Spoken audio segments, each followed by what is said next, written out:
Isa sa mga pangarap ng babaeng kagaya ko ay makasal sa taong minamahal namin. Para sa akin kasi ay simula yon ang katuparan ng mga gusto kong mangyari sa buhay ko. Ang makasal ako, makasama ko ang lalaking pinakamamahal ko at magsimula kaming bumuo ng masayang pamilya. Minsan nga lang ay hindi lahat ng gusto natin ay ipagkakaloob ng puong may kapal. Ang sabi nga nila may malalim na dahilan ng bawat pangyayari sa buhay natin. Kumusta po kayo, Papa Dudut? Sana po ay nasa mabuti kayong lagay at kalusugan habang binabasa ang sulat ko. Tawagin niyo na lamang po ako sa pangalang Kath. 31 years old at nagtatrabaho bilang mananahe dito sa Marikina. Na-discover ko itong inyong programa na Barangay Love Stories dahil sa asawa kong si Danny. Matagal niya na nga rin pong kinukulit ako noon na magpadala ng sulat sa inyo na tungkol sa love story naming dalawa.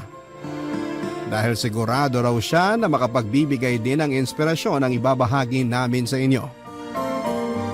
High school pa lamang ay magkasintahan na kami ni Danny, Papa Dudut.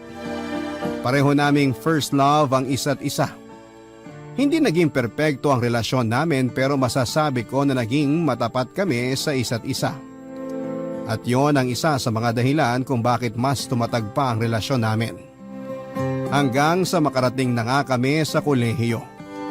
Kaya lang dahil sa kapusukan naming pareho ay isang pangyayari ang hindi namin naasahan na darating sa buhay namin, Papa Dudut.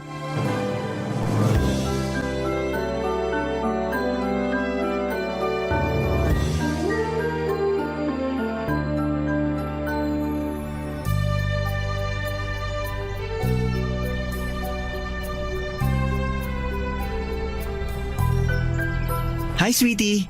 Kanina ka ba dito sa park? Hindi naman, kadarating ko lang din. Kumain ka na? May dala akong pandesal dito. Coco jam ang palaman. Eto, dalawa tong binaon ko galing sa bahay namin para tig-isa tayo. Sweetie, ano palang gusto mong gawin ngayon? Gusto mong mamasyal tayo o mag-food trip muna?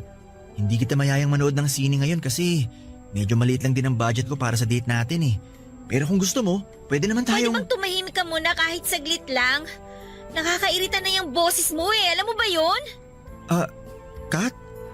May problema ba tayo? Bakit parang ang init ng ulo mo? Eh kasi nga ang ingay mo masyado eh. May dalaw ka ba ngayon? Wala! Talaga? Eh bakit ganyan ka ngayon? Ang bilis uminit ng ulo mo. First day ng dalaw mo, no? Sige, ano bang gusto mo kainin ngayon? Libre ko na. Danny, wala nga akong dalaw kasi 2 buwan na akong delayed. Ha? Delayed ka? Oo, 2 buwan na ngayon. Danny, mahal mo ba ako? Siyempre naman. Tinatanong pa ba yun? Gaano mo ako kamahal? Hindi ko masabi kasi hindi naman dapat sinusukat yun, di ba? Eh pero paano ko malalaman kung handa kang panagutan ng magiging anak natin kung hindi ko alam kung gaano mo ako kamahal? Buntis ka? Buntis ka talaga? Oo nga! Mahirap ba talagang paniwalaan yun? Hindi naman sa ganon, pero paano nangyari na buntis ka? Anong ibig mong sabihin? Gusto mo bang ipaalala ko sa'yo yung mga lugar kung saan mo ako dinala para may mangyari sa ating dalawa? Kat, nagtataka lang naman ako kasi di ba nag-iingat naman tayo? Oo! Eh pero may ilang beses na hindi ka gumamit ng proteksyon ng mag-sex tayong dalawa. Malamang yun ang dahilan kung bakit ako buntis ngayon. Sinabi ko naman kasi sa'yo na wag na nating ulitin, di ba? Paano to? Ano nang gagawin natin ngayon? Ano na, Danny? Bakit hindi ka nagsasalita dyan? Ito na nga bang sinasabi ko eh. Ako lang mag-isang maiipit dito. Sigurado ako napapatayin ako ng mga magulang ko kapag nalaman nilang tungkol dito. Kung bakit naman kasi pumayag-payag pa ako sa gusto mong mangyari eh. Eh di sana, hindi ako namamroblema mag-isa ngayon. Kasi wala ako… Pananagutan ko ang bata. Anong sabi mo? Pananagutan ko ang magiging anak natin. Kaya huwag ka nang umiyak. Sigurado ka ba dyan sa sinasabi mo? Hindi mo ako niloloko o inuuto lang? Bakit ko naman gagawin sa'yo yun? Tsaka syempre, anak ko yung nasa tiyan mo. Kaya pananagutan ko lahat na nangyari sa ating dalawa. Promise, Gagawin ko ang lahat para maging mabuting partner ako sa'yo at tatay sa baby natin.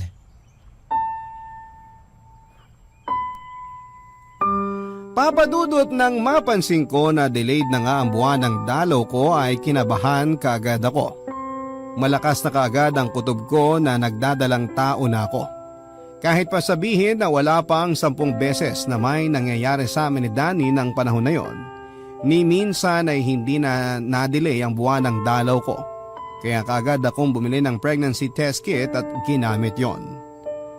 At hindi ko na nga mapigilan ang maluha nang makita ko na 2 guhit ang lumabas doon. Mabuti na lamang at mag-isa lamang ako sa bahay ng mga oras na yon.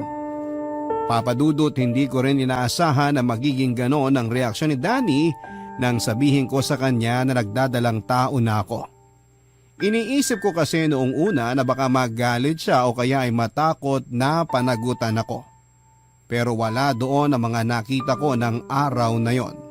Kahit bakas ng kabang mukha niya, mas nangibabaw ang kasiyahan dahil magkakaanak na kaming 2. Kaya naman naniwala talaga ako sa pangako niya na pananagutan niya ako at ang magiging anak namin. At yun nga ang nangyari dahil mula sa umpisa ay naging maayos ang pagsasama namin ni Danny, Papadudot.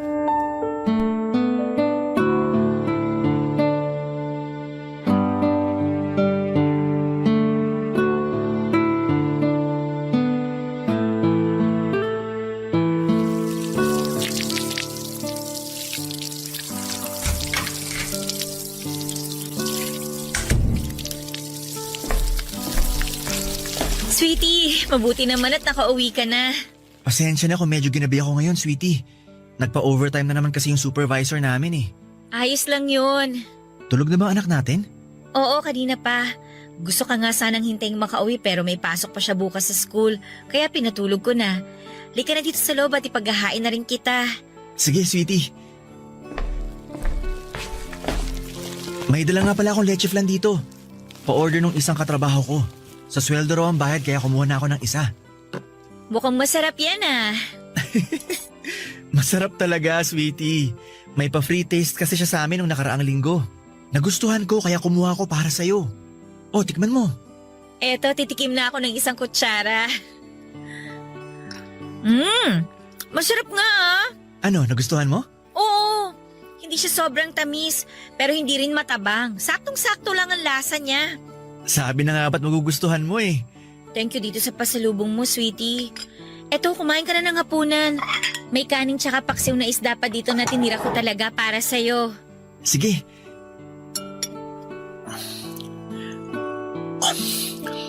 Alam mo, sweetie, nakita ko pala si Justin kanina. Sinong Justin? Yung kaklase natin nung high school. Matangkad na may malaking nunal sa mismong gitna ng ilong niya. Oo, naalala ko na siya. Yung boyfriend ng isa pa nating kaklase na si Lorena. Tama, siya nga yun. Sila pa rin bang dalawa hanggang ngayon? Oo, sila pa ring dalawa. At ikakasal na sila sa susunod na linggo. Talaga ba? Nakakatuwa naman. Sinabi mo pa. Ganyan nga rin yung reaksyon ko nang imbitahan niya tayo sa kasal nila. Natuwa ako kasi parang dati lang, nagliligawan lang sila. Pero, eto sila ngayon. Malapit ng ikasal. At maging totoong mag-asawa. Oh, bakit parang bigla namang lumungkot yung boses mo? Wala lang. Naisip ko lang na ilang taon na tayo nagsasama pero hanggang ngayon, hindi pa rin kita napapakasalan. Ano naman? Para na rin naman tayong mag-asawa, di ba? Parang, pero hindi pa rin kasi nga, hindi pa kita napapakasalan. Hindi naman importante yon para sa akin, sweetie. Kasi sa ilang taon na pagsasama natin, wala kang ibang ipinakita at pinaramdam sa amin ng anak mo kung hindi puro pagmamahal. Pero gusto pa rin kitang pakasalan. Gusto kong sabay tayong humarap sa altar at mangako sa Diyos na mamahalin natin ang habang buhay ang isa't isa. Mangyayari din yun.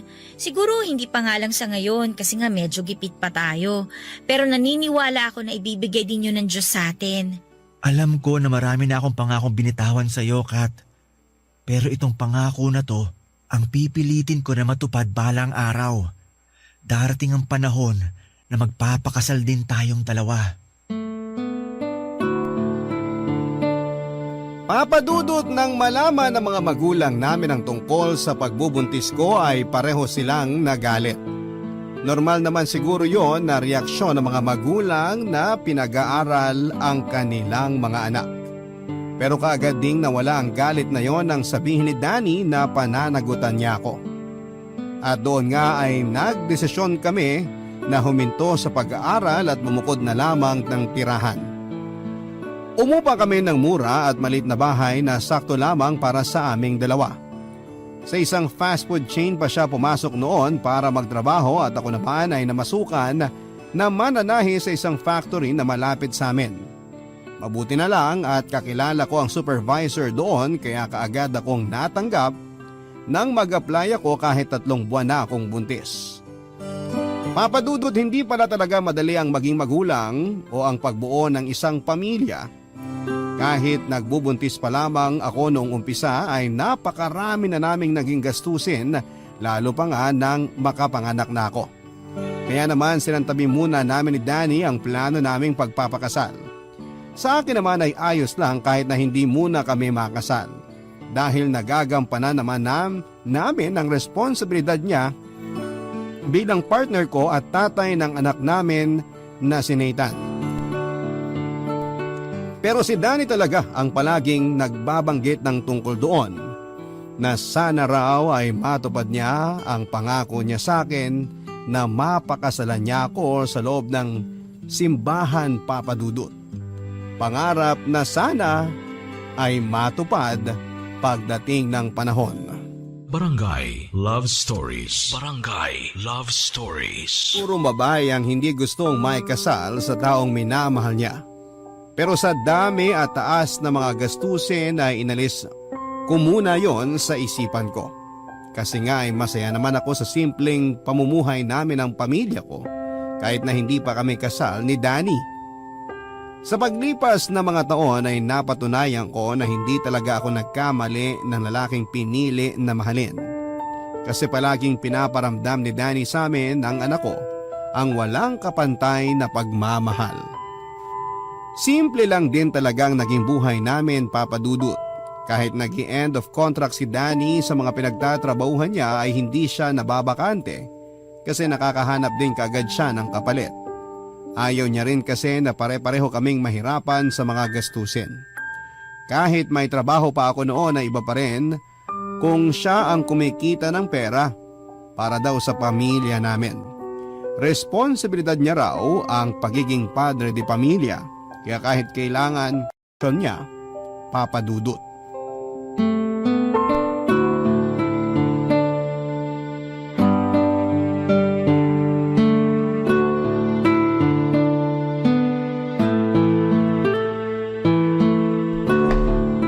Sweetie, nasan ka?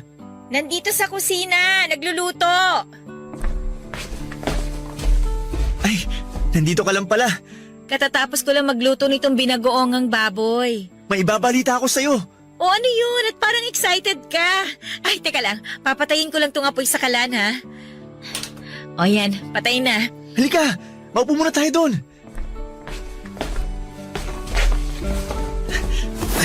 Yan, tabihan mo ako. Ano ba yung sasabihin mo at ang laki ng ngiti dyan sa mga labi mo, ha? Ito talaga yung gusto kong sabihin sa'yo. Oh, para saan tong inabot mong sobre? Oh, pera ang laman nito, ah. Oo, back pay ko yan mula dun sa huli kong trabaho. Anong plano mo dito? Gagamitin mo na ba to na panghulog sa motor na plano mong kunin? Hindi, sweetie. Ang totoo, para to sa pampakasal natin. Ha? Sigurado ka ba dyan? Oo naman, bakit? Hindi ka pa ba sigurado na ako yung gusto mong pakasalan?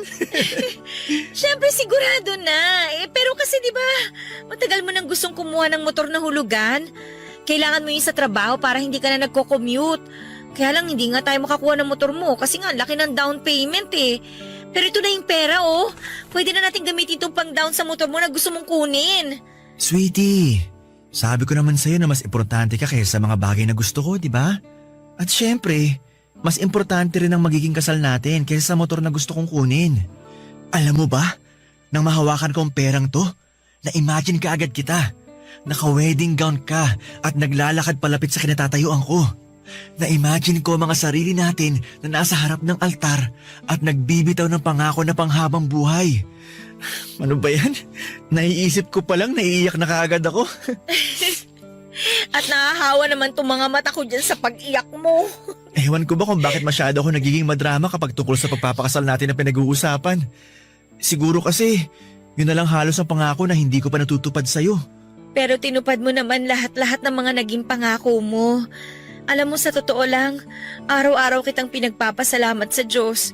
Yung araw na nakilala kita at nagkaroon tayo ng anak. Ako rin. Ikaw at ang anak natin na naging pinakamagandang regalo sa akin ng Diyos. Salamat at dumating ka sa buhay ko. Kat, magpapakasal ka naman sa akin, di ba? Oo naman. Wala na akong ibang lalaki na gustong pakasalan kung hindi ikaw lang. Kaya huwag ka nang umiyak at simulan na natin pag-usapan ang plano sa magiging kasal natin. Sige, sweetie. Excited na talaga ako. Ako rin. Excited na akong makita ang apelyido mo pagkatapos ng pangalan ko.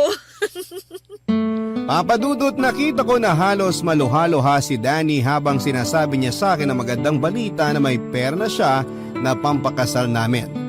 Pakiramdam ko nga noon ay mas excited pa talaga siya kesa sa akin, kaya hindi ko na rin talaga napigilan ang sarili ko na maluha sa sobrang tuwa. Ang dami na kaagad naming pinag-usapan na mga plano na tungkol sa kasal. Saang simbahan kami magpapakasal, saan ang reception, sino-sino ang mga imbitado at kung ano-ano pa. Pinaplano na namin noon ang mga bagay na dati lang ay pinapangarap namin. Kaya naman natapos ang pag-uusap na yon sa isang mahigpit na iyakapan. Papadudot nang sabihin namin ang plano naming pagpapakasal sa mga magulang namin ay pare-pareho silang natuwa at na-excite para sa amin. Alam kasi nila kung gaano namin kagusto ni Danny ang makasal, kaya ibibigay daw nila ang 100% na suporta nila sa amin. Kaya lang bago pa namin matuloy na gawin ang mga plano na pag-usapan namin ni Danny ay may nangyaring hindi inaasahan noon. Naospital ang anak naming si Nathan at kinailangan na operahan sa bato. Nang dahil doon ay nagastos namin ang perang inihanda ni Danny na dapat ay para sa kasal namin, papadudot.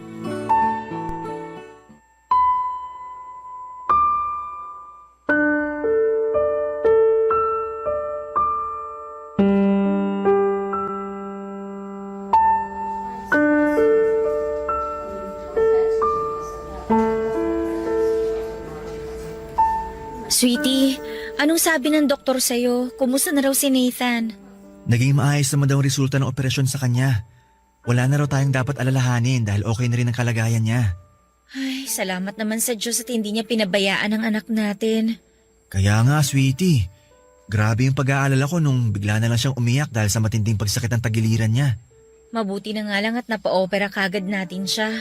Kasi hindi ko kakayanin kapag may masama nangyari sa anak natin. Mabait na bata si Nathan. Kaya naniniwala ako na hindi rin siya pababayaan ng Diyos. Tama ka, sweetie. Mabait at matapang na bata si Nathan.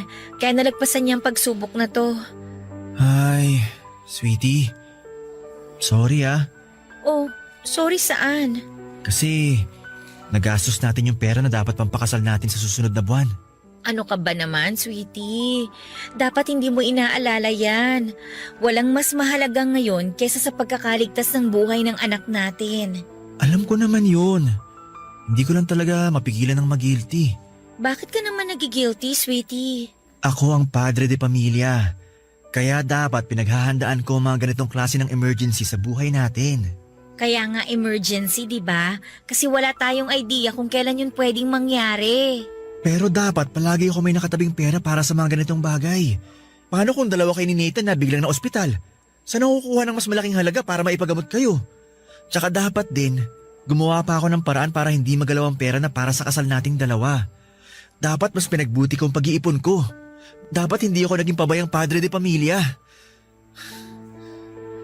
Oh, bakit bigla ka na lang natahimik dyan? At nakatitig ka pa sa akin?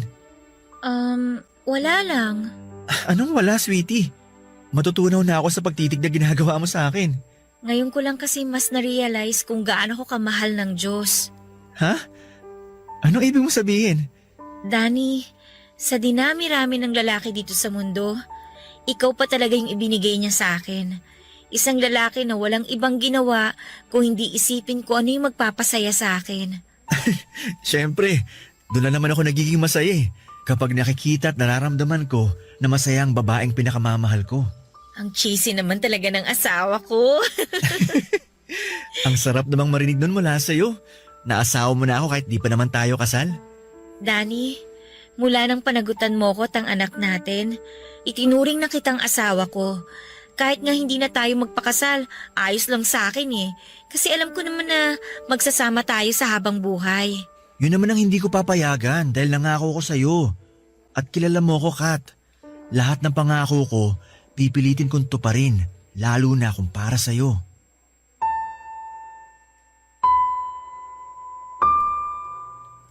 Papadudot dahil sa dami nga ng mga gastusin namin sa bahay noon kagaya ng mga bills na kailangang bayaran, upa sa bahay, pampaaral sa anak naming si Nathan at kung ano-ano pa ay hindi kami kaagad nakapag-ipon ni Danny. Kaya nang maospital ang anak namin at kinakailangan ng operahan ng perang pampakasal sana namin ang nagamit namin para kay Nathan. Siyempre hindi naman kami nagsisisi ng gamitin namin ang pera dahil buhay ng anak namin ang nakasalalay at nanganganib ng mga oras na yon. Sa awa ng Diyos ay naging maayos naman siya pagkatapos ng operasyon. Kahit nangihinayang kami sa hindi matuloy-tuloy noon na plano naming pagpapakasal ay masaya pa rin kami ni Danny dahil wala na sa panganib ang buhay ng anak namin. Ayos lang kahit na makancel ang kasal, ang mahalaga ay kumpleto pa rin ang aming pamilya. Palagi namang may tamang oras para sa lahat. Siguro'y alam ng Diyos na hindi pa yon ang oras para makasal kami ni Danny Papadudut. At tanggap namin yon ng partner ko. Dahil pareho kaming sigurado na ibibigay ng Diyos ang kasal sa aming dalawa. Sa tamang panahon mangyayari yon, Papadudut. At umaasa kaming malapit na.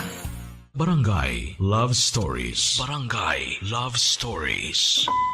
Papadudot mula noon ay sabay na naming pinag-e-effortan ni Danny ang pag-iipon ng para sa kasal namin. Paunti-unti ay palagi kaming nagtitira ng maliit na halaga mula sa sinusweldo namin. May mga oras na nagagalaw namin yon lalo na kapag nagigipit kami o kaya ay may emergency na nangyari. Kagaya ng nanay ko naman ang maospital kaya gumastos din kami ng malaki. Pero ginagawan din namin ang paraan para maibalik ang naipon namin, Papadudut. Desidido na rin kasi kami ni Danny na magpakasal at nakikita ko na gusto na rin talaga yung mangyari ng partner ko. Kaya naman hindi ko na hinayaan na mag-isa lamang siya na kumilos para matupad yon.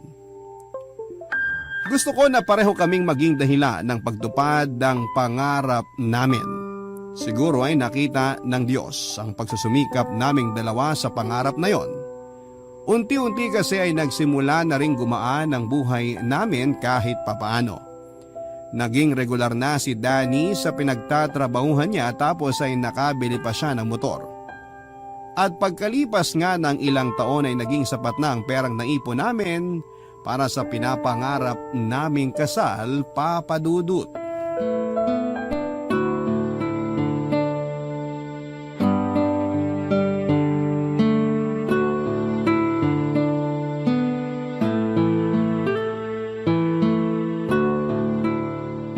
Sweetie, eto na ang kape mo. Thank you. O, kumusta ang lakad mo? Nakapagpa-schedule ka na ba sa simbahan para sa kasal natin? Ayun nga yung gusto kong sabihin sa'yo pero nahihirapan ako kaya kanina pa ako tahimik. Bakit? May problema ba? Oo eh. Hindi kasi ako binigyan ng staff doon sa simbahan ng schedule para sa date na gusto natin. Bakit naman daw? May nakakuha na ba ng date na gusto natin? May ibang mga date pa naman tayo na napagpilian para sa kasal, di ba? Kahit yung ibang date na gusto sana natin, di rin nila binigay sa akin. Oh, bakit nga?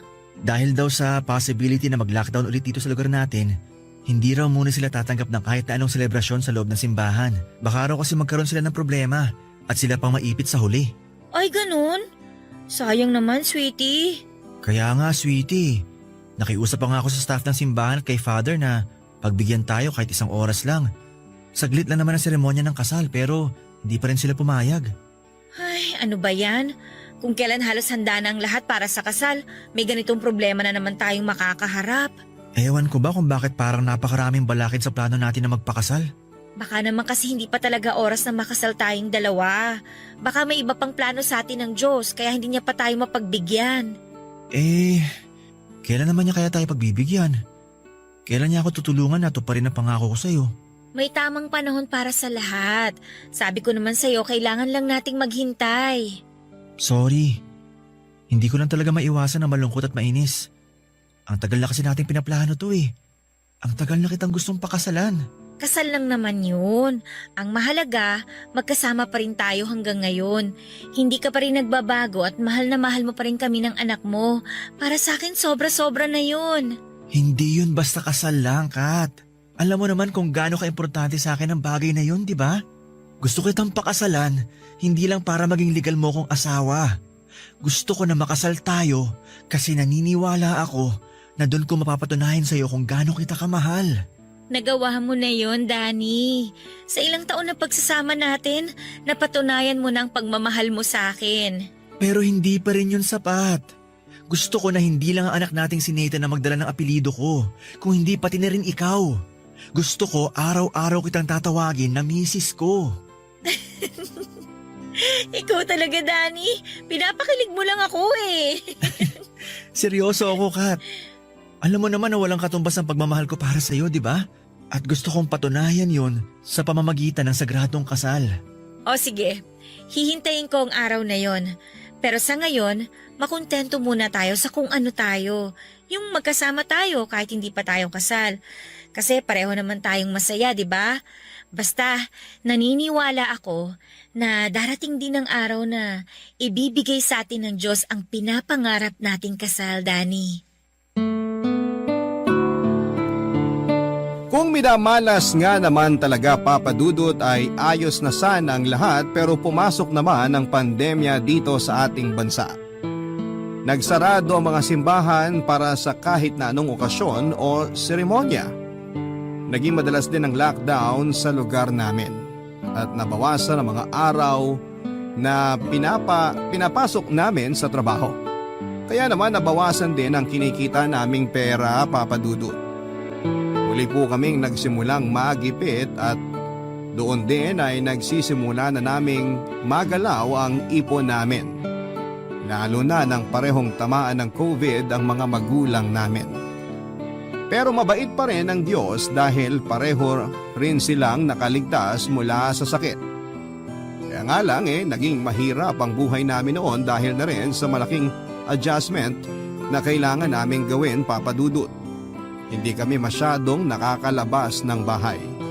Kailangan namin mag-stock ng mga pagkain at magtipid kaya posibleng magkasakit ang sino man sa amin anumang oras ng panahon na yon. Mabuti na lamang sa mga huling buwan ng taong 2021 ay bumaba na ang porsyento ng may mga COVID at lumuwag na rin ulit ang lahat dito sa ating bansa, Papa Dudut.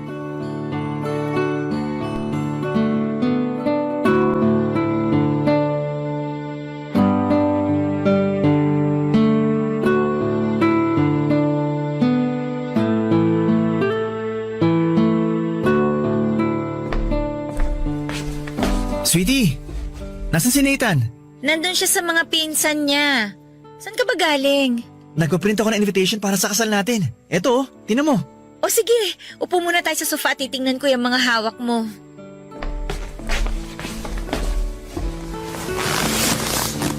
Patingin nga. O ito, sweetie. Ilalabas ko na dito sa envelope para makita mo. O yan. Wow! Ang ganda naman! Nagustuhan mo ba? Oo, sobra! Hindi ko na nga matandaan tong litrato natin na ginamit mo para dito sa invitation eh. Pina-edit ko pa nga ang mga yan eh. Kasi malabo na sa cellphone ko. Mabuti nga nagawan pa nila ng paraan pero hindi na nga lang ganun kalinaw. Hindi naman halata na malabo. Ang ganda nga ng pagkaka-edit lalo na ng kulay. Parang bagong kuha lang. Siyempre, kinulit ko talaga yung nag-i-edit dun sa computer shop para ayusin nila yan. Tapos, namigay na rin pala ako ng invitation sa ibang kapitbahay natin. Sakto kanina may nakasalubong ako mga kaibigan at kamag-anak natin. Inabutan ko na rin sila. Kaya pala parang pagod na pagod ka kasi ang dami mo yatang dinaanan at pinuntahan kanina. Hindi naman masyado. Ayos lang ako, sweetie. Anong hindi masyado? Pinagpapawisan na nga yung leg at dibdib mo. Halika nga at pupunasan ko yan itong hawak kong face towel. Alam mo naman na pawisin talaga ako. Pero sige, punasan mo na tong leg ko. Pati na rin ang likod ko. Kita mo na? Pati likod mo basa na rin ng pawis. Alam mo, sweetie, hindi ka na dapat nag-effort na magpagawa ng wedding invitation. Tsaka hindi mo na dapat pinamigay ang mga yan. Hindi naman sa nagtitipid tayo kasi may budget namang nakalaan para sa magiging kasal natin sa susunod na linggo. Pero magsi-civil wedding lang naman tayo. Kaya hindi na natin kailangan ng bonggang handaan. Anong civil wedding lang? Sweetie, ito na yung pangarap na matagal na natin gusto mangyari. Yung makasal tayo sa isa't isa. Alam ko naman yun. Ang totoo, nahihiya nga ako sa'yo Kasi binenta mo pa talaga yung motor mo para sa magiging kasal natin. Alam mo naman, di ba? Kung gaano ko kagusto na makasal tayong dalawa. Kung hindi nga lang sa nangyaring pandemic, matagal na kitang naging misis. Pero ito na yun. Totoo nang matutupad natin ang pangarap natin, sweetie. Grabe, ang dami mo talagang sinakripisyo para sa magiging kasal na to. Ano ka ba? Motor lang naman yung binenta ko. Hindi naman ako nagbenta ng kidney. Hindi lang naman yung motor mo ang tinutukoy ko. Lahat ng mga ginawa at sinakripisyo mo para sa akin at sa anak natin, Danny. Thank you talaga ha. Thank you kasi dumating ka sa buhay ko. Thank you kasi hindi ka napagod na to pa rin ang pangako mo na to. Yung makasal tayong dalawa. Thank you rin kasi sinuklian mo ang lahat ng pagmamahal na binigay ko sa'yo. Ay, hindi nga ako makapaniwala na isang linggo na lang magiging totoong misis na kita. Kahit naman ako hanggang ngayon pakiramdam ko, panaginip pa rin yung mangyayaring kasal natin. Kasi ito na yung sagot sa paulit-ulit na dasal na ginagawa ko sa Diyos.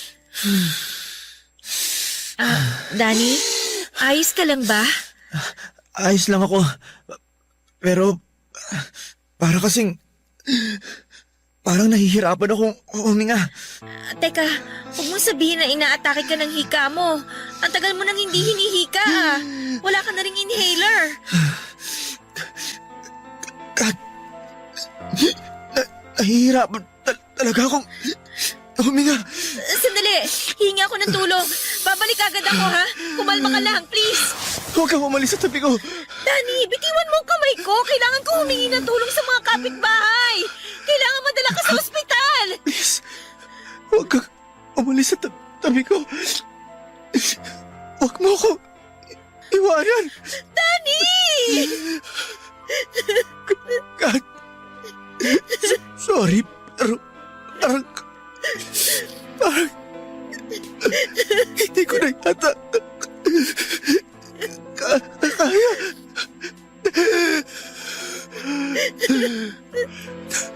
Nahihirapan na talaga ako huminga. Please naman huwag mo sabihin yan.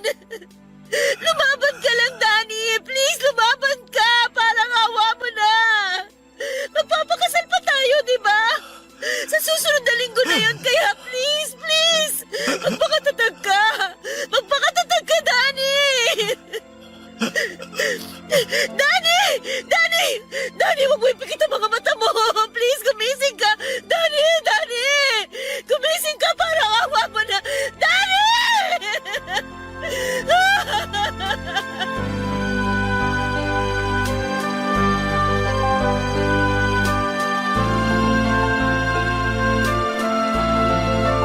Papadudot nang dumating ang anak kong si Nathan ay muli siyang kaagad na lumabas para humingi ng tulong sa mga kapitbahay namin.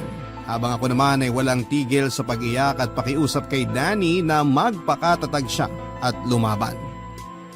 Hindi ko siya magawang buhatin dahil masyado siyang malaki at mabigat. Hinawakan ko ng mahigpit ang kamay niya habang sinasabi ko sa kanya ang mga dahilan kung bakit dapat siyang lumaban. Ang tungkol sa mga plano namin sa future at ang mga pangarap namin tulad ng pagpapakasal at ang pagsasama ng panghabang buhay. Naramdaman ko pa noon ang paghawak niya rin ng mahigpit sa kamay ko nang muling bahagyang magmulat ang mga mata niya. Habang hirap na hirap siyang huminga. Naramdaman ko na pilit siyang lumalaban pero nararamdaman ko rin na unti-unti nang hindi kinakaya ng katawan niya. Muli siyang nagbitaw ng pamamaalam sa akin at nagpasalamat sa lahat ng magagandang alaala naming dalawa. At ang kahuli-hulihang kong narinig mula sa kanya ay ako lang ang babaeng mamahalin niya hanggang sa kabilang buhay, Papa Dudut. Nang madala si Danny sa ospital, katulong ang mga kapitbahay namin ay kaagad na sinabi ng doktor na wala na siyang buhay. Namatay siya nang dahil sa sakit niya na asthma.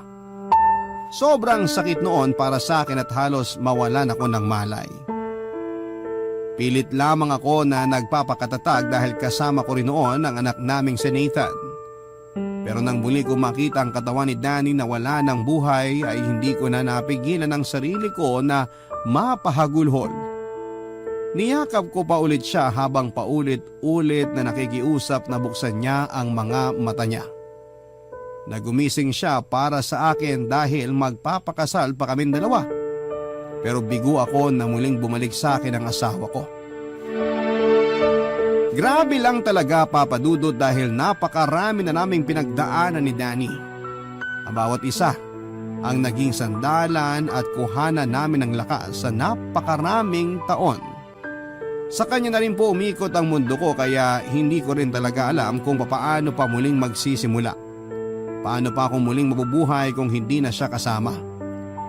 Pero kagaya ng sinabi ng mga magulang ko at magulang ni Danny ay kailangan ko pa rin magpakatatag para sa anak naming si Nathan. At yun ang ginawa ko kahit napakahirap. 1 linggo lang noon, Papa Dudut, dapat ay ikakasal na kami ni Danny. At hindi ko po akalain na yung araw na dapat ay kasal namin ang araw na huling beses ko siyang makakasama. Dahil yun din ang araw na naging libing niya. Ang damit niya na dapat ay susuotin sa pagpapakasal namin, ang suot ko rin na dress na dapat ay pangpakasal ko, ay hindi na namin nagamit pa. Nakiusap ako sa pare na basbasan kami bilang mag-asawa kahit man lang sa huling araw na makakasama ko ang katawan ni Danny. Pumayag naman ang pare at ang araw ng libing niya ay ang araw din ng naging kasal naming dalawa. Gusto kong iparamdam noon kay Danny na kahit nasa kabilang buhay na siya ay tinupad ko pa rin ang pangarap namin na magpakasal. At tutuparin ko rin ang pangako ko na siya lang ang lalaking mamahalin ko habang ako ay nabubuhay sa mundong ito. 20 years old lang ako noong nang iwan kami ng tatay namin matapos siyang aksidenteng malunod sa dagat. Sa edad kong yon ay ako na po ang nagsilbing breadwinner ng pamilya namin. Pagkatapos graduate ay ibinuhos ko ang buong oras ko sa pag-aaral, sa pagpapaaral sa 3 kong kapatid at pag-aalaga sa sakiting kong ina. Natagalan po, Papa Dudut, bago ko natapos ang mga responsibilidad ko sa pamilya ko. Maayos ko namang napagtapos ang mga nakababata kong kapatid. Ngayon ay may kanya-kanya na silang trabaho at sariling pamilya. Pero dahil ang focus ko noon ay buhayin ang pamilya ko, ay nawalan ako ng oras para sa sarili ko, Papa Dudut. 30 anyos na ako noon nang ma-realize kong never pa ako nagkaroon ng maayos na relasyon. Nang mamatay ang nanay ko 5 years ago dahil sa komplikasyon sa baga ay nabigyan ako ng pagkakataong mag-focus naman para sa sarili ko. Sa mga panahon lang yon ko naibigay sa sarili ko ang mga kagustuhan ko at isa na rito ang paghahanap ng maayos na relasyon. Good karma na rin siguro ang nangyari sa akin, Papa Dudut, dahil kung kailan ako muling nagbukas ng pinto para sa puso ko, ay agad naman akong ipinakilala ni Cupido sa babaeng bumihag sa aking puso, Papa Dudut.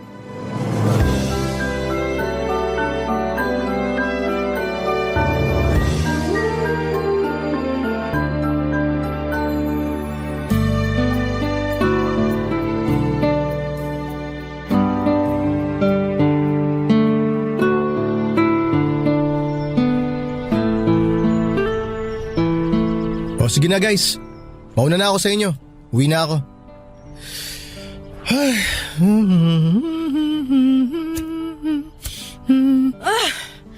Kuya, may lighter ka ba dyan? Ha? Uy, bawal magyosi rito. Nasa ospital ka oh. Nasa labas naman ako ng ospital Kahit na nasa hospital premises ka pa rin. Ano ba yan? Ang ganda-ganda mo tapos nagyosi ka. Bakit? Para sa mga pangit lang ba ang sigarilyo? Hindi, pero nakakapangit ang paninigarilyo. Maawa ka sa baga mo. Ano ngayon? Baga mo ba to?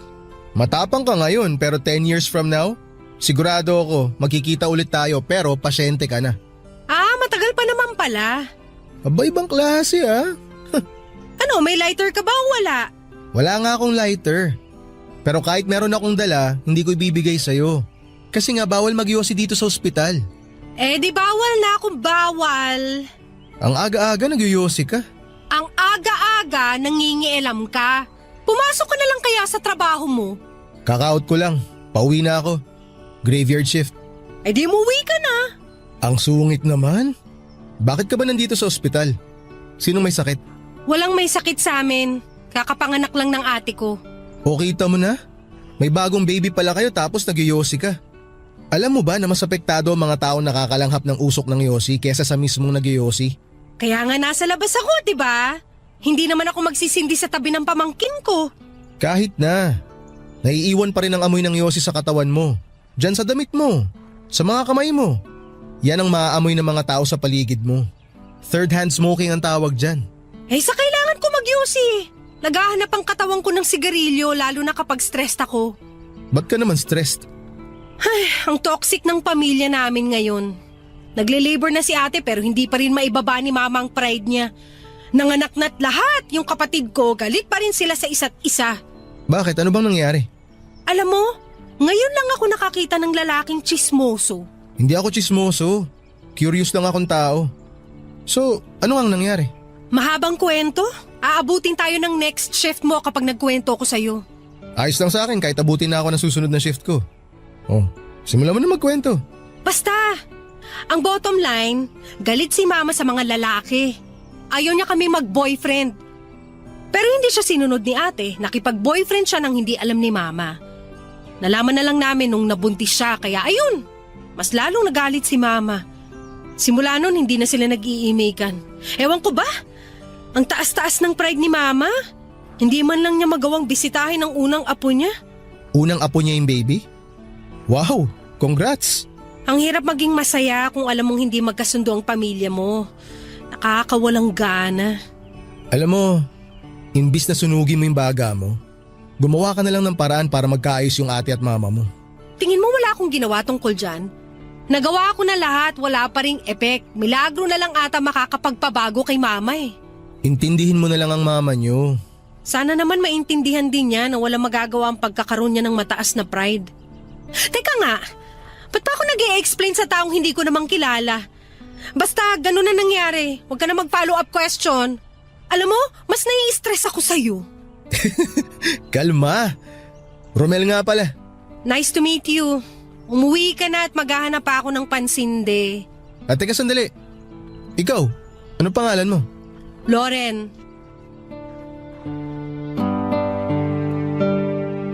Matapos ang maiksing pag-uusap namin yon ni Lauren ay mabilis kaming nagkagaanan ng loob, Papa Dudut. Tuwing nag-rounds ako sa kwarto ng kanyang kapatid na kakatapos lang manganak ay palagi ko siyang inaasar na pinapatulan naman niya pabalik ng asar din. 3 araw silang nanatili sa ospital noon dahil kinakailangan pang magkaroon ng ilang laboratory tests ang pamangkin ni Lauren. Dahil night shift ako ay palagi ako noong dinadalaw ni Lauren sa station namin para makipagkwentuhan. Papadudot marami ako nalaman tungkol sa buhay ni Lauren sa maikling panahon ng pagsasama namin. No boyfriend since birth pala siya kahit strikto ang nanay niya pagdating sa mga lalaki. Mabuting araw at hindi pinalayas ang kapatid niya noong nalaman nilang buntis siya sa boyfriend nito. Nang ma-discharge ang kapatid nito ay yun na po ang huling pagkikita naming dalawa. Ang pagkakamali ko lang noon ay hindi ko nahingi ang contact details niya. Sinubukan ko po siyang hanapin sa Facebook pero noong inad ko siya ay hindi niya ina-accept ang friend request ko. Akala ko noon ay hindi na kami magkikita pa. Pero mukhang tadhana na ang nag-decide na pagtagpuing muli kami dahil matapos ang halos 2 taon ay muling nagpakita sa akin si Loren. Nang muling manganak ang kapatid nito. Sa ikalawang pagkakataon, Papa Dudut.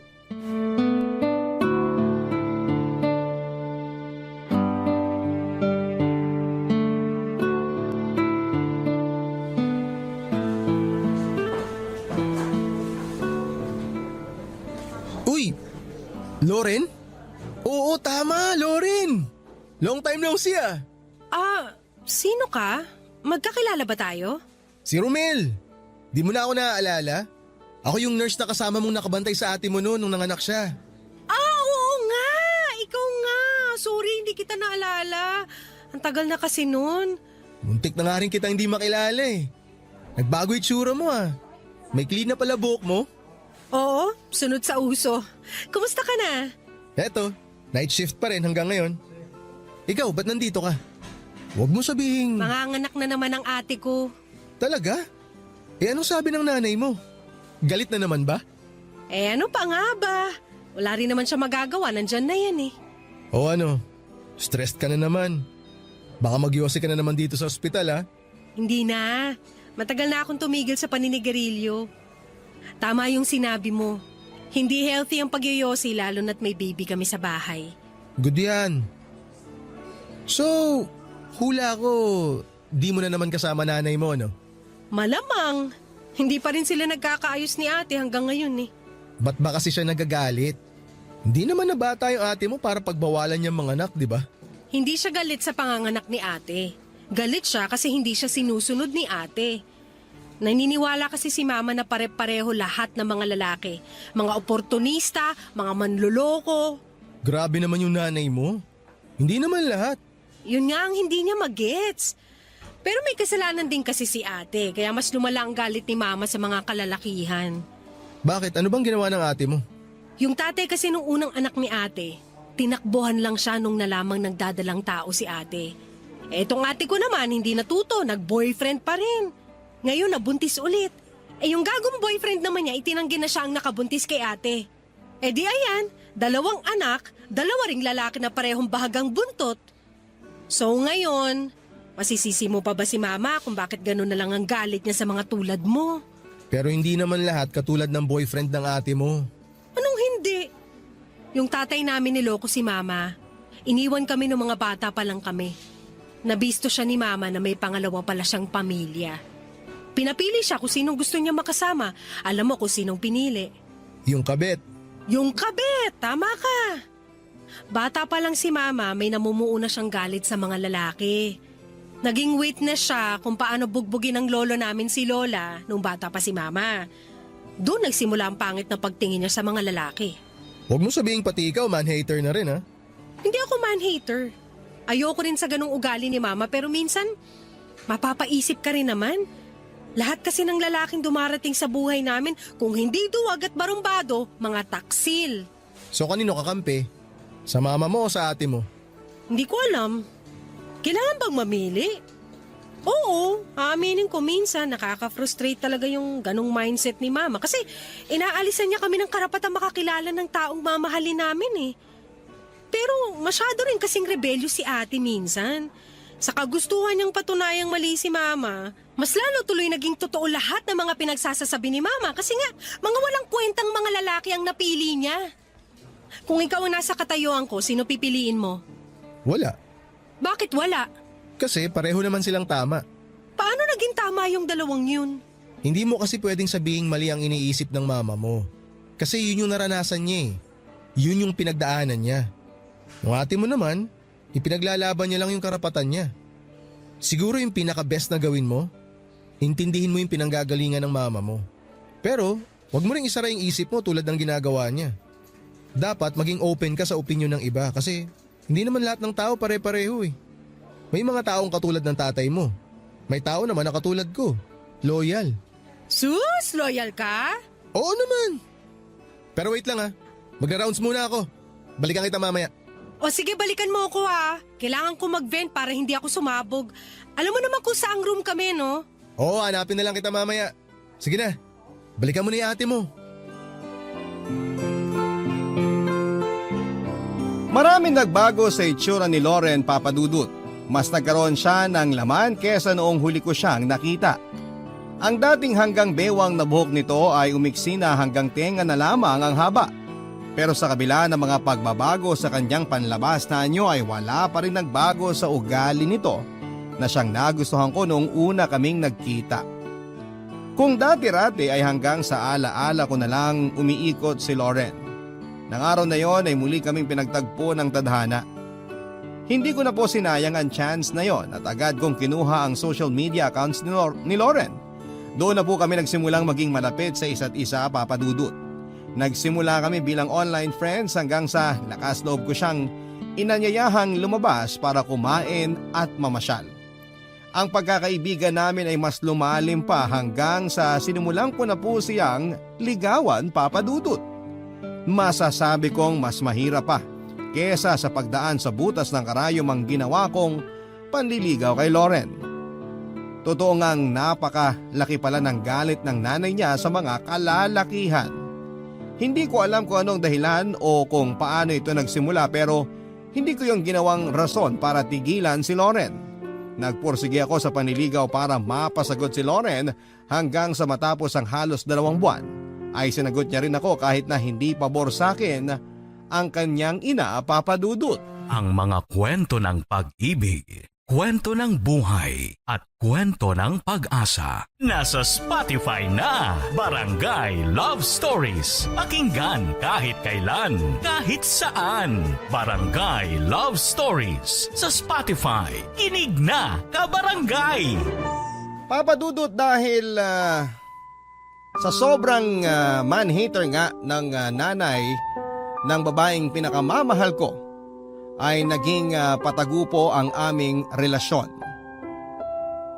Naging smooth pa rin ang relasyon namin dalawa kahit na ganoon, Papa Dudut, very mature ang naging trato namin sa aming relasyon. Hindi man maiwasang magkaroon kami ng misunderstanding kung minsan pero agad din naming naayos sa pamamagitan ng maayos na usapan. Naging motto na naming dalawa na walang matutulog hanggat hindi kami nagkakaayos. O habang nasa kalagitnaan kami ng tampuhan, ito ang isa sa mga sikreto kung bakit mas tumatag ang relasyon naming dalawa ni Loren. Sa pagtagal ng relasyon namin, halos masanay na kaming patago ang lahat ng ginagawa naming dalawa. Para kaming gumagawa ng kasalanan kahit na ang totoo ay pareho naman na nasa tamang edad na kami para mag-ibigan. Wala kaming tinatapakang ibang tao at pareho namang totoo ang nararamdaman namin sa isa't isa. Ito rin siguro ang nararamdaman noon ni Loren kaya matapos ang ilang buwang pagsasama ay nagdesisyon siyang aminin na ang katotohanan sa kanyang nanay. Alam kong hindi pa ako gusto ng nanay ni Loren noon pero malaki ang tiwala ni Loren na matatanggap din ako ng nanay niya kapag lubusan na niya akong makilala. Ibang-iba raw kasi ako sa mga lalaking dumaan sa buhay nila at umaasa si Loren na baka ako na ang magpabago sa pagtingin ng kanyang ina sa mga kalalakihan. Kaya nang dumating ang araw na iharap na niya ako sa kanyang nanay ay pinaghandaan ko talaga ang araw na yon, Papa Dudut.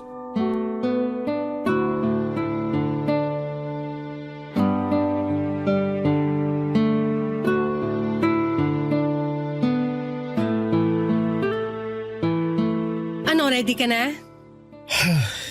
Sandali lang. Parang kinakabahan ako eh. Akala ko ba inaabangan mo tong araw na to? Diba matagal mo nang sinasabi na gusto mong ipakilala na kita sa pamilya ko officially? Oo nga, pero alam naman natin yung ugali ng mama mo eh, di ba? Allergic siya sa mga lalaki. Paano kung di niya ako matanggap? Alam kong matatanggap ka niya. Malayong malayo ka sa mga lalaking iniisip ni mama. Kaya nga ako matapang na ipakilala ka kasi tiwala akong ikaw ang makakapagpabago sa mindset niya na lahat ng lalaki pare-pareho.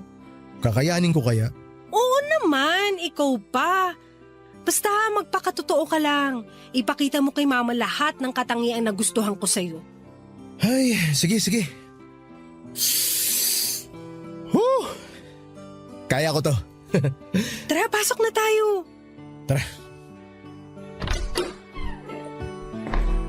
Hello, Ma! Sakto nandito ka. May papakilala sana ako sa'yo. Saan ka naman galing? Sino yung kasama mo? Siya po si Romel. Nurse siya sa ospital kung saan nanganak si ate. Doon kami nagkakilala. O anong ginagawa niya rito? Ipapakilala ko po siya sa inyo. Boyfriend ko po siya. Hello po, tita. Kailan ka pa nagka-boyfriend? Magagalit ka po ba kapag sinabi kong matagal ko ng boyfriend si Romel? Di ba nag-usap na tayo tungkol sa pagbo-boyfriend na yan? Gusto mo ring matulad sa kapatid mo? Na 2 beses inanakan? Tita, hindi ko po gagawin yun sa anak nyo. Makakaasa po kayo Hindi na... kita kinakausap. Ma naman! Talagang ayaw niyo kong sunding magkapatid, ha? Sige, gawin niyo ang gusto niyong gawin. Total, wala na kayong respeto sa akin. Ma, ilang taon na ako. Nasa edad naman na ako para makipagrelasyon. Hindi na ako teenager na dapat pagbawalan kung magbo-boyfriend ba ako o hindi. Kahit ano pang edad ninyo, hindi magbabago ang katotohanang anak ko pa rin kayo.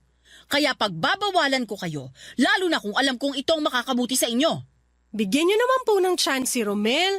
Mabait siya. Hindi siya tulad ng mga lalaking nakilala niyo. Hindi siya katulad ni Papa. Huwag mo ang masali-sali sa usapan niyang walang kwentang tatay ninyo. At huwag mo kong tinuturuan, Loren. Dahil mas matanda ko kaysa sa'yo. At ikaw, lalaki, Yes po, tita. umuwi ka na. Huwag niyo naman ako ipahiya sa harap ng boyfriend ko, Ma. Tingnan mo. Boyfriend pa lang yan. Pero ang laki na ng ipinagbago ng ugali mo. Sumasagot-sagot ka na sa akin ngayon? Kasi sarado na yung utak niyo, Ma. Hindi niyo pa nga nakikilala yung tao pero ginudge niyo na agad. Bahala ka. Ayoko makipagtalo sa'yo. Gawin mo kung anong gusto mo. Basta pinagsabihan na kita. Kaalis na nga. Ganda-ganda ng araw ko eh. Panira ka.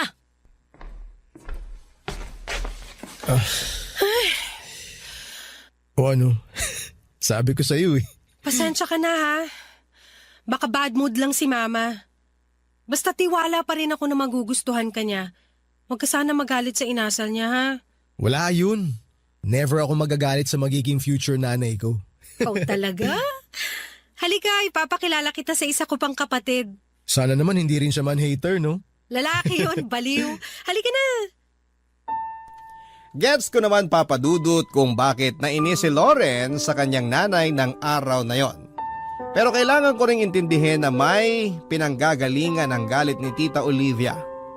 Simula ng araw na yon ay ginawa kong misyon para sa sarili ko na baguhin ang pananaw ni Tita Olivia sa mga kalalakihan. Papadudot nagpatuloy ang relasyon namin ni Lauren kahit na alam naming pareho na hindi pabor sa amin si Tita Olivia. Umabot kami ng 3 taon bilang magkasintahan at sa loob ng mga taong yon ay ginawa ko ang lahat ng makakaya ko para lang magustuhan ako ni Tita Olivia, Papadudot. Ipinakita ko sa kanya na meron akong maayos na buhay at magandang trabaho para masuportahan ang anak niya. Siniguro ko rin na mararamdaman nila ang pagiging sincere ko kay Lauren. Alam kong pagbubuhat ng sariling bangko ang sunod kong sasabihin pero ibinida ko rin sa pamilya ni Lauren ang pagiging masipag, matulungin at maintindihin kong pag-uugali. Bawat galaw ko ay siniguro kong walang pagkakamali. Ayoko kasing makitaan ako ni Tita Olivia ng anumang negative sa mga ginagawa ko dahil alam kong gagamitin niya ito against sa akin.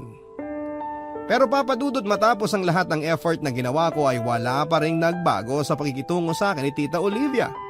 Hanggang sa dumating ang araw na kinailangan niya ang tulong ko.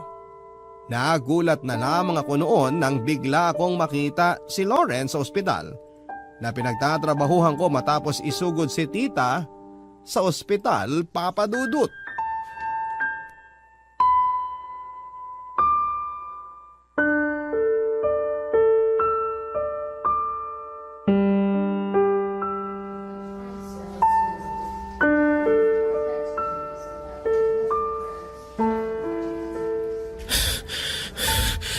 Lauren, Romel! Kanina pa kita hinahanap. okay ka lang ba? Si Mama ay sinugod namin siya rito sa ospital. Oo, alam ko. Nakita ko yung ate mo sa harap ng operating room ngayon lang. Natakot ako nung nakita ko siya dito sa ospital. Akala ko may nangyari na sa'yo eh. Anong gagawin ko? Natatakot ako sa pwede mangyari, Romel. Ano bang nangyari? Hindi ko alam. Ang bilis ng mga pangyayari eh. Nanonood lang kami ng TV kanina tapos nung nagpunta si Mama sa kusina, bigla na lang siya nawala ng malay. Tumama ang mukha niya sa lamesa. Pagkagising niya, bigla siya nagsuka ng dugo. Huwag ka mag-alala. Tinitignan na siya ng mga doktor ngayon. Kanina pa kita tinatawagan eh. Sorry, hindi ko hawak yung phone ko kapag naka-duty ako eh. Kung alam ko lang ako na sana tumawag sa'yo. Malala ba siya? Ano nang lagay ni Mama? May balita ka ba? Makakasurvive ba siya? Kumalma ka lang, nasa mabuti na siyang mga kamay. Siguradong hindi siya pababayaan nila, Dok. Ang kailangan mong gawin, mag-focus ka kasi kailangan ka ng mama mo ngayon. Paanong kailangan? Anong kailangan kong gawin? Nakausap ko kanina yung nurse in charge. Nagka-internal bleeding daw si tita dahil sa ulcer niya. Loren, maraming dugo ang nawala kay tita. Kailangan natin ng blood transfusion. Ako! Pwede ako! B positive ako! Unfortunately, very rare ang blood type ng mama mo. O negative ang blood type niya. Kaya O negative rin ang kailangan nating dugo. Eh si ate! Hindi rin match eh. Ano nang gagawin natin? Sa ngayon wala kaming available na O negative dito sa ospital. Pero naghahanap na sila kung may available pa sa iba. Paano kung walang mahanap? Ano mangyayari kay Mama? Huwag mo munang isipin yan. Makakahanap tayo, okay? Ang gawin mo, magtanong ka sa mga kamag-anak nyo, sa mga kaibigan nyo, kung anong blood type nila at kung willing ba silang mag-donate ng dugo. Alam ko, minsan naiinis ako kay Mama pero ayoko siyang mawala, Romel. Please tulungan mo siya. Oo, may kinontak na akong kaibigan. May isa akong kakilalang O negative ang dugo pero kinokontak ko pa rin siya hanggang ngayon. Kung hindi lang sana ako naka-duty, pupuntahan ko na siya ngayon eh. Sino? Taga saan ba siya? Ako na lang pupunta sa kanya. May kinausap na akong kakilala para puntahan siya. Huwag mo nang problemahin yun. Huminahon ka lang, okay?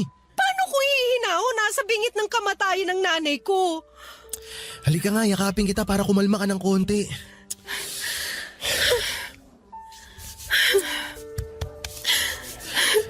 Hindi ko hahayaang may mangyari kay tita, okay?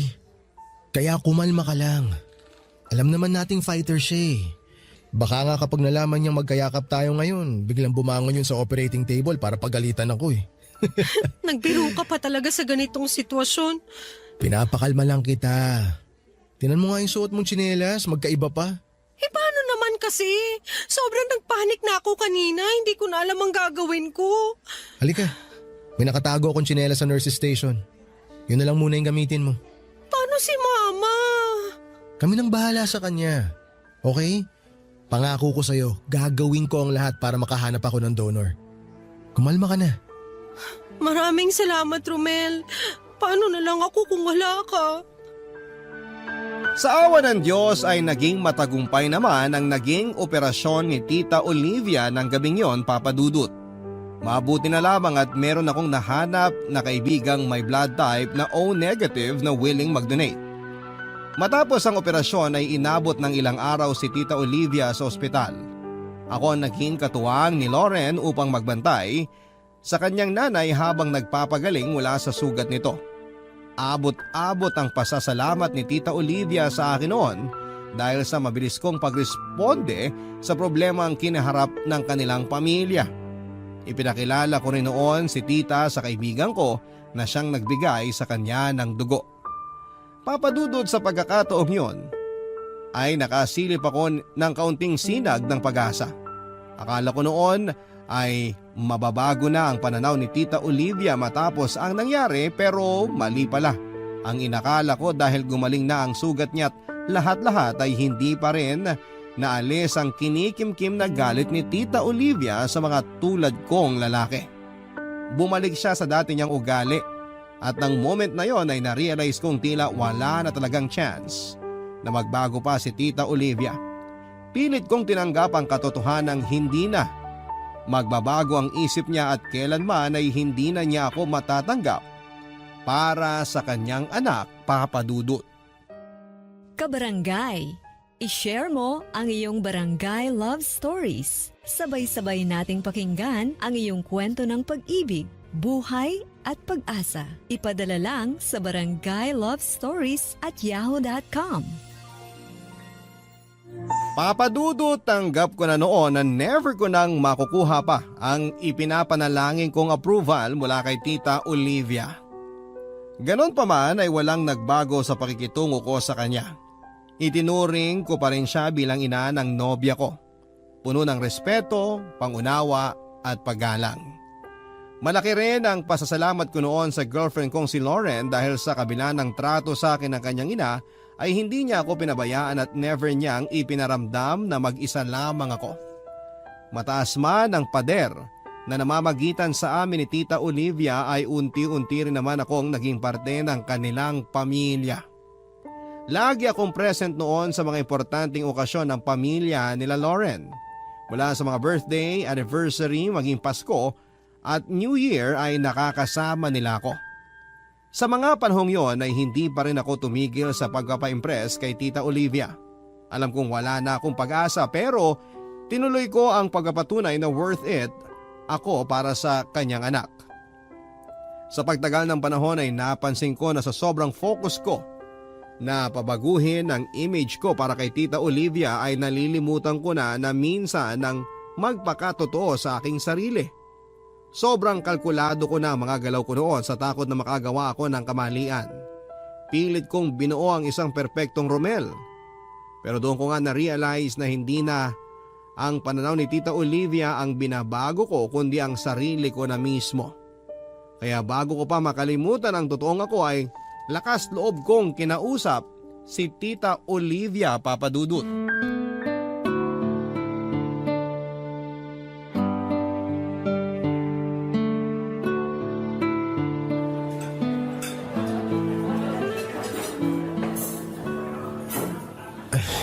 Tita Olivia, nandito po ako.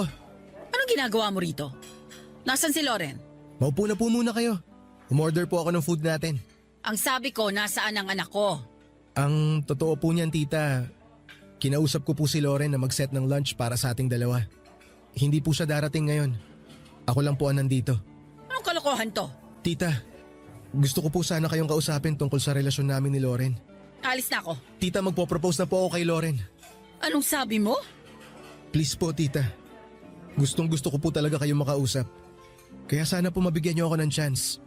Pakinggan niyo lang po muna ako sandali. Tama ba ang narinig ko? Plano ko na po talaga mag-propose kay Lauren, tita. Pero hindi ko po yun gagawin hanggat hindi ko po nakukuha ang basbas ninyo. Huwag mo nang subukan kasi hindi kita papayagang magpakasal sa anak ko. Tita, alam ko po na galit kayo sa mga lalaki. Hindi ko po alam kung saan nagsimula ang galit niyong yan o kung bakit hanggang ngayon iisa pa rin ang tingin niyo sa amin. Pero nangangako po ako sa inyo na hindi po mararanasan ni Lauren ang naranasan niyo noon. Dahil hindi po ako ganong klaseng tao, tita. Pare-pareho lang kayo. Ganyan na ganyan ang pananalita ng mga lalaking manloloko. Tita, katulad po ni Lauren, wala rin po akong tatay. 20 years old po ako noon nung mawala ang tatay ko. Kasi mas pinili niyang ibuwis ang buhay niya para sa ibang tao. Anniversary ng mga magulang ko noon. Nasa dagat kami para mag-celebrate. Hindi ko po alam na yun na pala yung huling araw na makakasama ko ang tatay ko. May isang lasing po na nalulunod noon. Si tatay po ang unang rumisponde pero kapalit po ng katapangan niyang yun, buhay niya po ang nawala. Tingin mo ba mababago ng kwento mong yan ang pagtingin ko sa mundo? Hindi. Sorry sa nangyari sa tatay mo, pero hindi ko nakasalanan yon. Tita, hindi ko po ginagamit ang kwento ng tatay ko para baguhin ang pananaw niyo sa buhay. Gusto ko lang pong ipunto na hindi po lahat ng tao pare-pareho. Hindi po lahat ng tao katulad ng pinaniniwalaan niyo. Opo, hindi siguro naging maganda ang trato sa inyo ng tatay ninyo. Niloko kayo ng asawa niyo. Pero hindi po ibig sabihin no na ganun din po ang gagawin ko sa anak ninyo. Hindi po ganun ang lahat ng mga lalaki. Alam mo ba kung bakit wala akong tiwala sa mga lalaki? Kasi ang mga tulad ninyo, walang respeto sa mga kababaihan. Kahit kailan, hindi na magbabagong tingin ko sa inyo mga lalaki. Para sa akin, mapagsamantala kayo. Mga hayop kayo. Hindi mababago ng kahit anong kwento ang pang-aabusong nangyari sa akin. Biktima ako ng panghahalay. Alam mo kung sinong gumahasa sa akin? Kaibigan ng tatay ko. Ngayon, sabihin mo sa akin, deserve ko ba na mangyari sa akin yon? Isang 40 anyos na humalay sa isang 17 anak ng kanyang kumpare? Anong kasalanan ko? Bakit kailangan ko maranasan ng ganong klaseng kahayupan? Sorry po, tita. Hindi ko po alam na ganun pala ang nangyari sa inyo. Malaki ang pasasalamat ko sa'yo dahil tinulungan mo ako nung nangailangan ako. Pero pasensya ka na. Hindi kita matatanggap sa pamilya ko. Tita, sandali. Bago po kayo umalis, may gusto lang po akong ibigay sa inyo.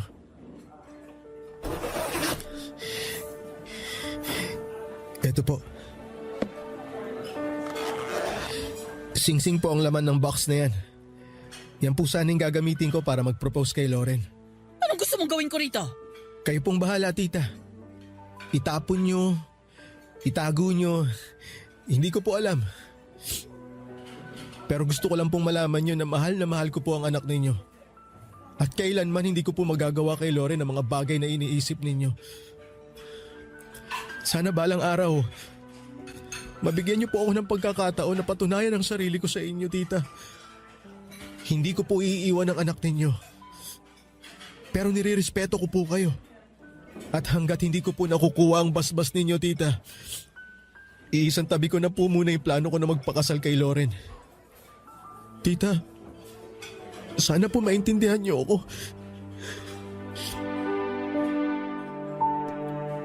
Papadudot na gulat ako sa mga revelasyong ibinahagi sa akin ni Tita Olivia.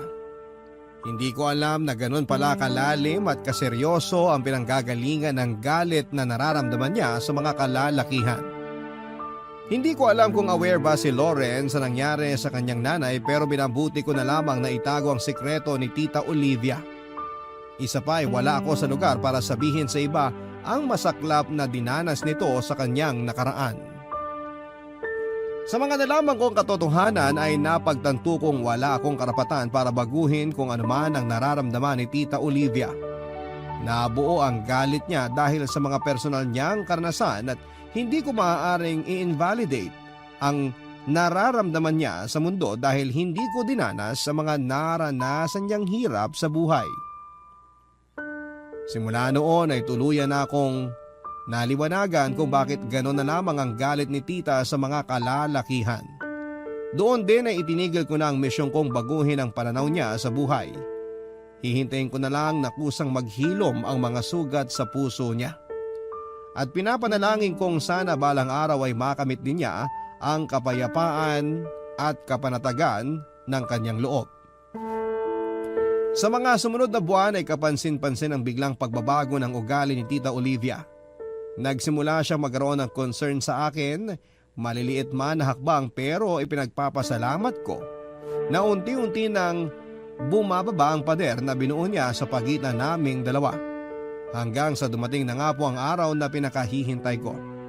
Ang bigyan ako ng chance ni Tita Olivia na patunayan ang sarili ko sa kanya.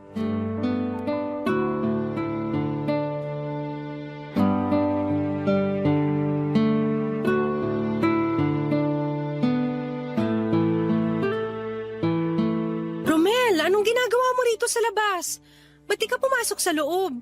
Dito ka muna. Tabihan mo ako. Ang ganda ng langit, oh. Ito yung tinatawag nilang golden hour, eh. Yung tipong nagkukulay orange yung mga ulap kapag sunset. Hindi ko alam nakaka-appreciate ka pala ng mga ganitong bagay. Oo naman. Napapansin ko kahit small details.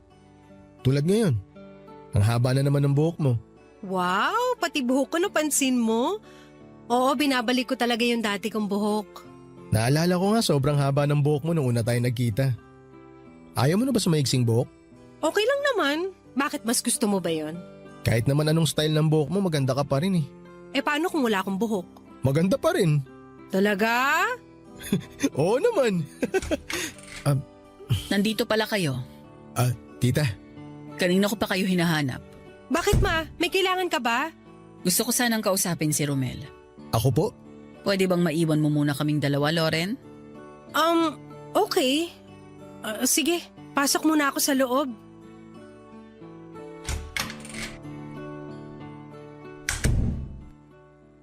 Ano po yun, tita?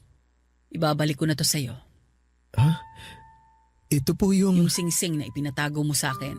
Ibig po bang sabihin ito, pumapayag na kayo na mag-propose po ako kay Loren? Oo.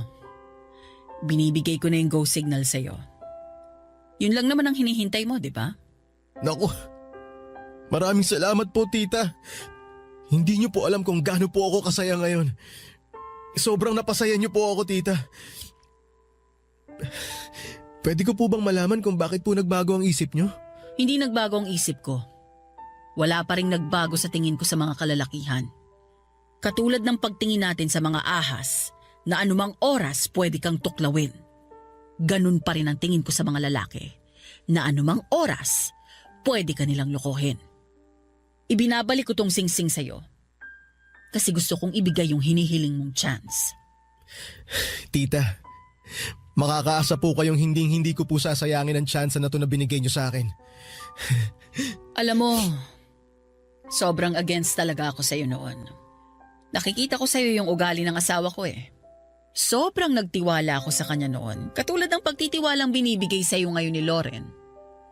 Pero matapos ng lahat, ganun palang magiging ending namin dalawa. Aaminin ko sa'yo, sobrang nakatutok talaga ang mga mata ko sa'yo. Bawat galaw mo, inaabangan ko. Alam mo kung bakit? Kasi gusto kitang hanapan ng butas. Gusto kitang makitaan ng pagkakamali para mapatunayan ko kay Loren na tama ako all along. Pero sa sobrang pagtutok ko sa'yo, ibang nakita ko. Nakita ko kung gaano katotoo ang pagmamahal mo sa anak ko. Nakita ko kung gaano siya kasaya na kasama ka. Yung mga maliliit na bagay na ginagawa mo tulad ng pakikipaglaro sa mga apo ko. Pagbubukas ng pinto para sa amin o yung simpleng pagbibigay ng upuan para makaupo kami. Small things. Pero sobrang na-appreciate ko yung mga bagay na yon. Kaya kako sa sarili ko, hindi naman siguro masama kung ibigay ko na lang sa inyong dalawa ni Loren yung gusto ninyong mangyari. Ina lang naman ako na tagagabay at taga-suporta sa mga anak ko. Hindi ko hawak ang buhay nila. Ayoko rin namang may pagsisihan sila sa bandang huli ng dahil sa akin. Tita, alam ko po na mahirap ibalik ang tiwalang nawala sa inyo. Sobrang laki po ng respeto ko sa inyo, tita. Na nakayanan niyo pong lampasan ang lahat sa kabila ng mga masasamang nangyari sa buhay ninyo noon. Nagawa niyo pong palakihin ang mga anak niyo bilang mabubuting tao. Kaya po, tita, isang karangalan po sa akin na pinagbuksan niyo ako ng pinto para pumasok sa buhay niyo at sa buhay ng anak niyo. Isa lang ang hiling ko sa iyo, Romel. Alagaan mo si Loren. Huwag mo siyang sasaktan. Ayokong maranasan niya ang naranasan ko noon. Patunayan mo sa akin na mali ako, na mali ang tingin ko sa inyo. Opo, tita. Pinapangako ko po na patutunayan ko sa inyo. Hindi ko po sasaktan ng anak niyo. Sana nga magawa mo yung pangako mong yan. Tita, maraming salamat po. Maraming salamat po talaga. Sige na. Baka hinihintay ka na ni Loren sa loob.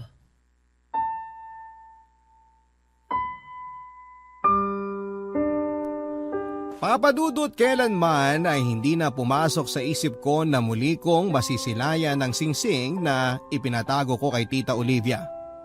Walang mapagsidla ng tuwa na nararamdaman ko ng araw na yon ang sa wakas ay binalik niya sa akin ang singsing na yon. Ibig sabihin lamang nito ay ibinibigay na rin niya sa akin ang basbas. Basbas na maaari ko nang hingin ang kamay ng kanyang anak na si Loren. Ang totoo niyan, Papadudot, ay plano ko na nga sanang bumili noon ng bagong singsing dahil gusto ko nang pakasalan si Loren kahit na ayaw sa akin ng nanay niya. Mabuti na lamang at hinabaan ko ang pasensya ko at pinagkatiwalaan ko si Tita Olivia na balang araw ay matatanggap din niya ako. Nang araw na yon ay 2 panalangin ko ang ibinigay sa akin ni Lord. Ito ay ang matanggap ako ni Tita Olivia at ang pangalawang panalangin ay makakapag-propose na rin ako sa babaeng pinakamamahal ko. Sa mga sumunod na linggo ay agad ako nag-propose kay Loren sa harap ng kanyang pamilya.